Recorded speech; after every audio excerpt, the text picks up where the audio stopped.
Well, hello Hastings, and welcome to another HCTV Candidates Forum.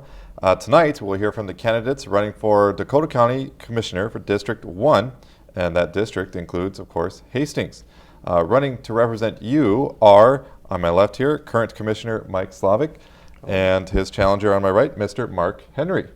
Thank you both for coming in and sharing your time with us. Thank you. Thank you, sir. And I am Tom Wright, and I will be the moderator for this forum, and we'll keeping these two moderated. So here we go. Rules of the game. This is a forum, not a debate. Each candidate will answer the same question and be given 2 minutes to do so. However, the candidates may choose to use their 2 minutes however they wish. Of course, we do hope they include their answer in the question, but that 2 minutes is theirs. It's your guys', and the other candidate cannot interrupt. We will keep it to 2 minutes. We do have a nice friendly wrap it up sign the candidates will see when there's 10 seconds left. All right, with that said, let's get started. Starting off with your guys' backgrounds, and let's start with you, Mr. Henry. Tell us your story, and let us get to know you a little bit here, your background, experiences, and all that. Well, I was born in Farmington. I grew up in Castle Rock Township. I've been a resident there for 40 years. I graduated in 1978 from Farmington High School as a National Honor Society member. Shortly after high school, I went into commercial earth moving. And for the last 35 years, I've been building roads and maintaining roads for the townships and doing that kind of work. Currently, I'm sitting on the Fair Board. I'm big about volunteer. I just left a Fair Board facilities meeting. And Mr. Slavic appointed me to the Watershed Planning Commission last year, so I'm working on that. And I do a lot of other community type services. I'm involved with Pheasants Forever and different sportsmen's groups. And I'm about getting people together, working together towards common goals, government entities with citizens, that sort of thing. So that's pretty much my background up to now. Great. And Mr. Slavic, tell us about you. Well, I'm born and raised in Hastings. I'm actually a sixth generation resident of southern Dakota County. So my great-great-great-grandfather settled in the New Trier area back in the 1860s. Graduate of Hastings High School and St. John's University. I currently serve as you said, the incumbent Dakota County Commissioner for the last 2 years. Prior to that, I spent 6 years as the Hastings at-large City Council member, serving the entire Hastings area on that, where I served on a number of committees, from the Finance Committee to the Park and Rec Committee, Operations, so a whole gamut of different strategic planning and government operations committees. In my current role as Commissioner, I serve on a number of different boards. I'm on the Mosquito Control Board. I'm on the Dakota Communication Board, which is our 911 consolidated dispatch center. As you may recall, we went in a number of years ago. There were 5 dispatch centers throughout all of Dakota County, and we merged them all together as a way of some substantial cost savings. In fact, just this past board meeting last week, we spent a lot of money at that meeting. It was only about a 40-minute meeting, but we spent about $4 million, and of that, just the cost savings on what happened as a result of that consolidated dispatch center, that would have been about, they figured, a $9 million cost there. So I've been a member my 6 years on the City Council and now representing Dakota County on that 12-person board. I serve as the Vice Chair of the Community Development Agency. That is the, for those around here will know that our senior housing, Mississippi Terrace, Rivertown Court, the workforce housing are all part of our community development agency. So serve as the vice chair of that. I am also on the MAAA, which is the Metropolitan Area Agency on Aging. So it's our Board of Aging for the metro area that deals with a lot of, as you know, District 1 has a lot of aging residents, and for that reason, actually all of Dakota County does. We go and focus on that, where I serve as the treasurer. And then, of course, lastly, as was stated, I am the chair of the Vermilion River Watershed.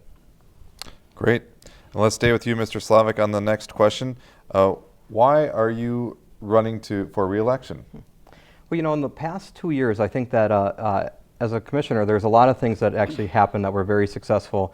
Last year, we went and passed for the 2014 tax levy reduction, actually the largest tax cut of any county in the entire state of Minnesota. We went and actually increased our transportation funding as well as our natural resources. We doubled our natural resources programming within the county. We've also gone and, as is known, have been a very strong advocate for property rights. So I think that many of those things in there, and then I've stayed very engaged. I've been very active in the 22 cities and townships that I've made sure to be on regular visits with the town boards, with the residents to address those issues in there. And I feel that there's a lot of large issues coming up in the next 4 years, and I feel that my expertise, both in private sector and public sector, as well as just the experience that I've had from my years on both budgets and strategic planning with the council and with the county board, make me the best candidate, and I'm certainly excited to be the opportunity for the voters for 4 more years. Great. And Mr. Henry, let's go to you now. Let's hear your story on why you decided to run. Why are you running to represent District 1 for the county? Well, this district is over half the county, and a great part of it is rural, agricultural. The townships need good representation. I grew up in Farmington. One of the things, and it's the same thing with Hastings, one of the things that's important to keep in mind is that those entities have a lot of professional staff.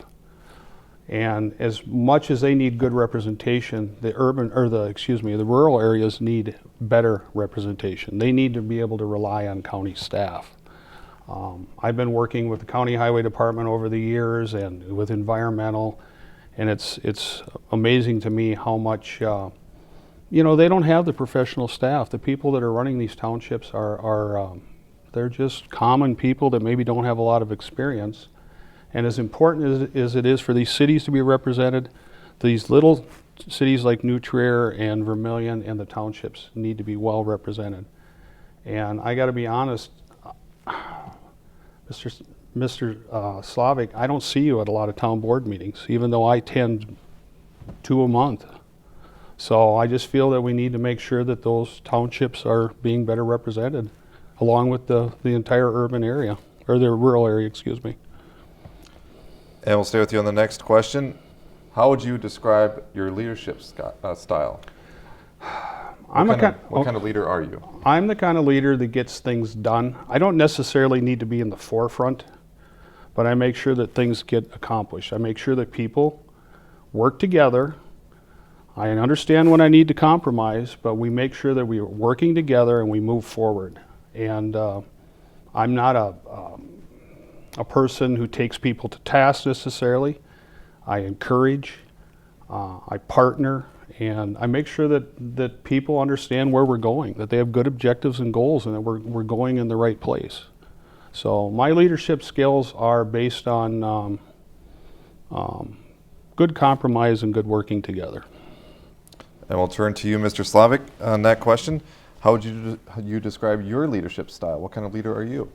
First and foremost, as a leader, I listen. I think that's the most important thing that you need to do is listen to what people have to say. So that's one of the things. You need to be present. You need to listen. I do take a little bit of offense to saying I'm not present. One of the things that I did is I sat down with all of the boards and said, how often would you like me to show up? Some townships have said, we'd like you once a year just to give a county update.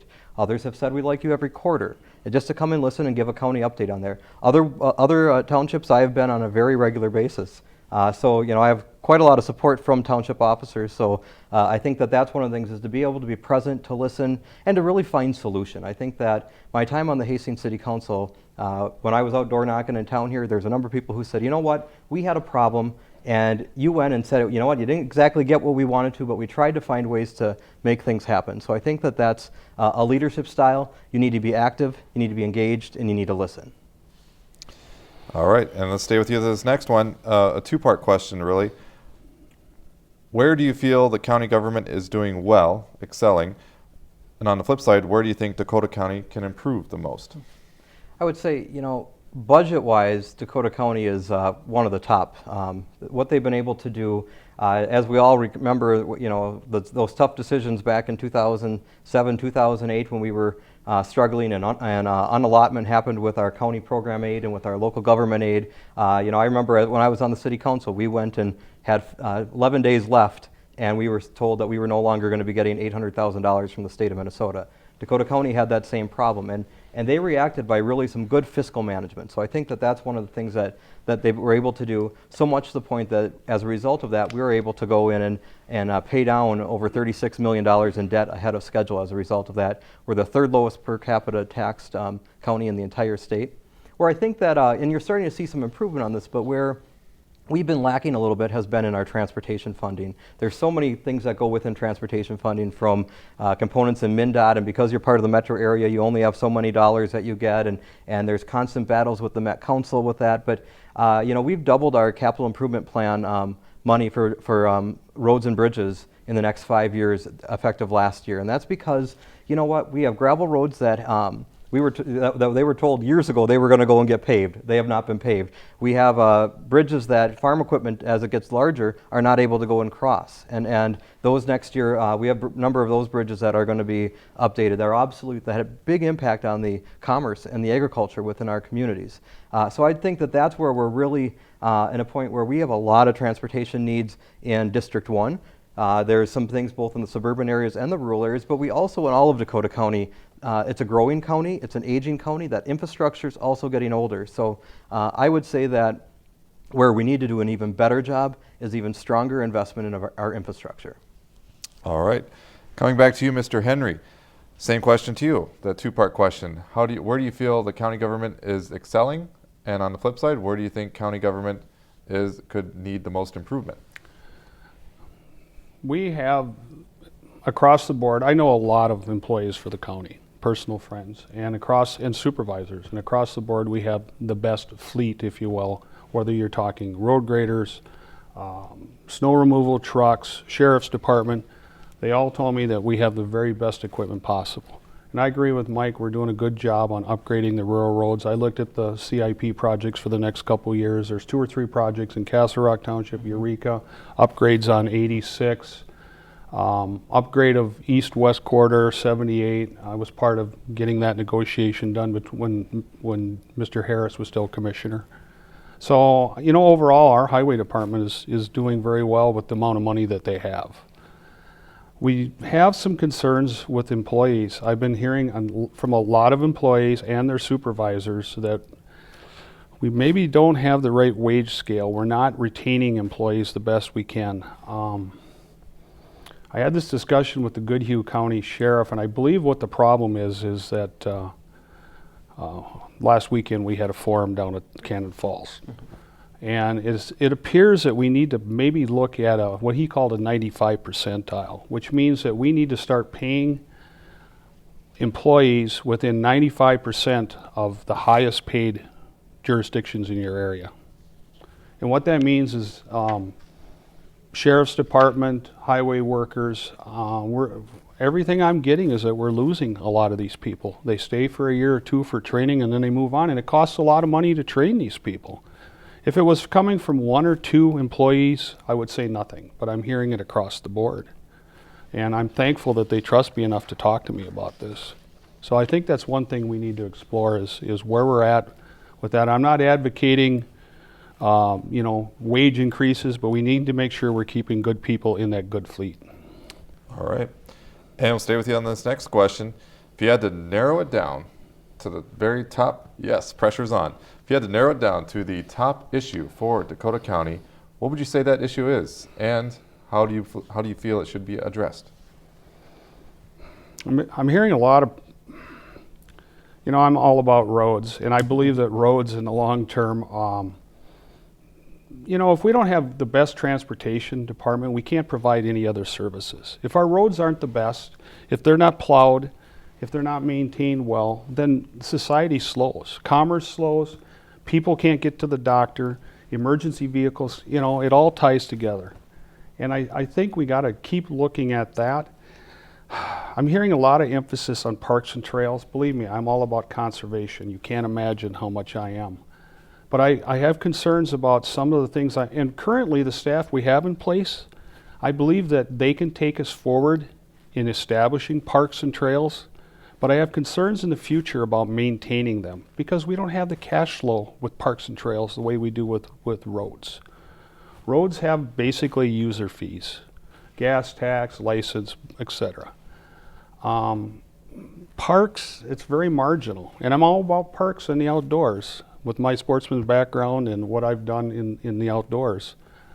But I have concerns about the long-term maintenance of those parks.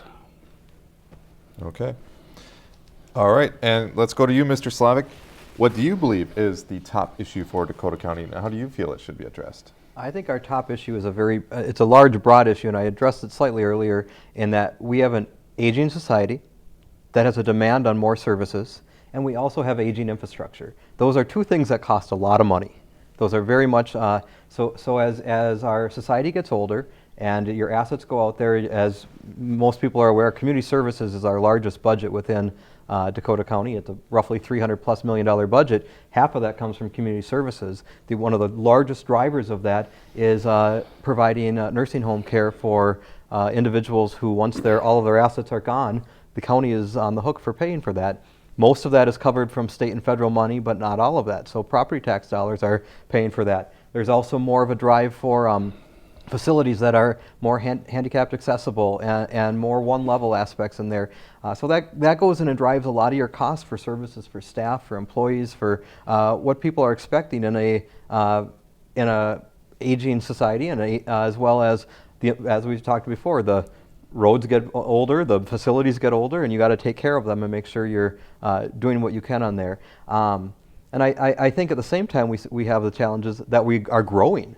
So we're growing. Our cities and townships are adding more people. Our metropolitan areas adding more people, and with that is even more burdens on the financial side of things. So what I think the answer to that and how you address some of that is you need to do careful planning. You need to go in and make sure that you are very aggressive on not just your 5-year capital improvement plans, what things are going to cost, what is the appropriate staffing, because that's staffing is our most expensive cost in the county, and you need to make sure that all of them are with very careful planning and watching those dollars. I think we have a very fiscally conservative board that really watches out for those dollars, but make sure that Dakota County is still a great place to live and also a great place to work, and we want it to be a great place to retire as well. All right. And now for the next one, and we'll stay with you, Mr. Slavic. Both of you have been on the campaign trail, and so this one is, what have you heard from constituents out there, and what stands out to you from what they've said?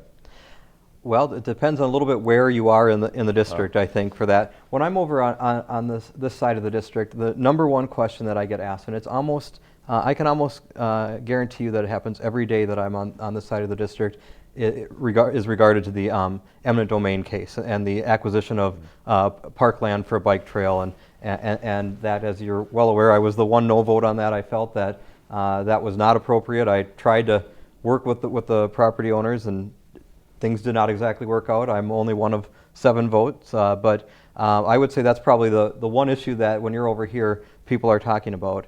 You don't hear much on the east end that really talks about taxes. When I get into the west part of the district, that's where property taxes is probably one of the top things that are discussed. And some of that has a little bit to do with where various jurisdictions and things that the county really can't control, how they tax. Different school districts and their authority, and cities, and we're all elected officials that have our own deciding factors on what we think is the appropriate numbers for the level of services. And so I would say that's probably the number one issue that they have, outside of very isolated issues, whether that be a specific transportation issue or a specific issue on a service that a family member received one way or the other. And then also, finally, I think overall across the board is just a lot of compliments of how good things are in Dakota County, and outside of the eminent domain factor, situation, people saying very positive things of how Dakota County is run and how it works. All right, and we'll turn back to you, Mr. Henry. What have you heard out on the campaign trail? What are the constituents saying to you? What stands out to you? I have to agree with Mr. Slavic. I've heard a lot about the eminent domain, and personally, I'm all about eminent domain when it comes to roads. Those are needed by all, but taking property that's in a family's that's been in a family's name for 116 years for parks, when possibly an easement or something else would have worked. I've heard about that too. Property rights is a big issue, and that reflects back to agriculture. There's a lot of There's two parts to it with agriculture. You know, we need to make sure that farmers are good stewards, and generally they are. I've heard a lot about the irrigation well thing, and they don't realize that it wasn't the county, it was the DNR that put the moratorium on wells for a short amount of time. So I've heard about that, and I try to explain that to them. We do need to be better stewards in the ag district, and a lot of farmers are starting to realize that better. The things that happen in Eureka Township in the watershed, they reflect all the way down to Hastings, and so we have to look at it as a big picture. Those are the primary things I've heard. Farmington has got some issues, like I think Mike touched on briefly, with property taxes. They don't have a very good commercial base, and I grew up in that town, and that town has been backward when it came to promoting good commercial base. And the way it's working now, it's going to be hard for that city to gain that commercial base, because the majority of the people in that city, they shop north. It's going to be hard to bring that base back down around the downtown. So that's another issue that'll have to be dealt with in this district. All right, we have a question now from a constituent sent on Facebook, and we'll stay with you, Mr. Henry, on this one. And she asked, how is District 1 unique from other districts in the county? Well, because of the mix of rural and small cities and the two major cities. There's two different watersheds. The vast majority of this district is rural, where the other districts are mostly cities. There again, I've said it before, that, you know, the cities, whether you're talking Burnsville or Hastings or Farmington or West St. Paul, they have a lot more professional staff on board, and the townships don't have that. And the county's done a good job in one respect too, and I know from personal experience that they're very good about working with the cities as far as, the townships, as far as providing services. I have done overlays in Castle Rock Township as part of the county bid package, so we get better prices there. So that's a good thing, and that goes back a long ways. There's been a good working relationship between the county and that. So that's the primary differences between this district and all others, is that there's so much. Half of the county is still rural, and that's the majority of this district. Mr. Slavic, I'll give you an opportunity on this one as well. Thank you. Well, I think some of the points were added, you know, over this district is 2/3 of the county. 67% roughly of the county is District 1. So one of the things when you're working with the other 6 commissioners, they come from very different perspectives. There's a lot of education that happens when you're dealing with an issue, and there's also a lot of trust. Doesn't always happen that way, but there's a lot of trust that those fellow colleagues have to go in and really put a lot of faith in your decisions and actions. And I'll give the example of, you know, there County Road 86 and Highway 52. There was a proposal to do this reduced conflict, which is on County Road 66 right now. You go north for 1,500 feet, you turn around and do all that. Well, it's absolutely awful. People are avoiding it. People don't like it. That would probably be the isolated issue that area is quite often talking about. Well, the county staff had proposed and had the funds to go in and do an overpass on County Road 86. I had colleagues who were not supportive of that because being part of the metro area, it's a $10 to $12 million project, and majority of those dollars are coming from Dakota County property taxpayers, not from the state. You go 4 miles south down in Cannon Falls, and most of that is paid for by MnDOT, and it's a different district, and that was there. And I all of a sudden, kind of surprised me, but I had colleagues who went and said, well, why are we having to pay all that cost there? We don't have that. That's not how it is up in the cities. You know, the cities have to pay 45% of any county project, and in the townships, and that 100% of those are paid for by all of the counties spread out there. And I very strongly advocated for it. It will actually be on the agenda tomorrow to be approved to do the overpass. But it was initially a 4-3 vote to go in and even move forward. And by the end, I was ultimately able to get it to be 7-0. So I'd say the aspects in there that you have 6 other commissioners that don't understand the rural components to the district. And I think also the fact that you have a lot of challenges because your larger cities, even Hastings and Farmington, though they have similarities, they have some differences as well. You know, Hastings added 40 homes, Farmington added 130 homes last year. So their growth rate by next year, Farmington will be larger than Hastings. So it's just some very much changes in there, and you have cities that are growing, cities that don't want to grow, and the same with townships. All right. And now for closing statements, and stay with you, Mr. Slavic. You'll go first here. And the question is, why should Hastings vote for you? And please also feel free to include any contact information if you wish. Thank you.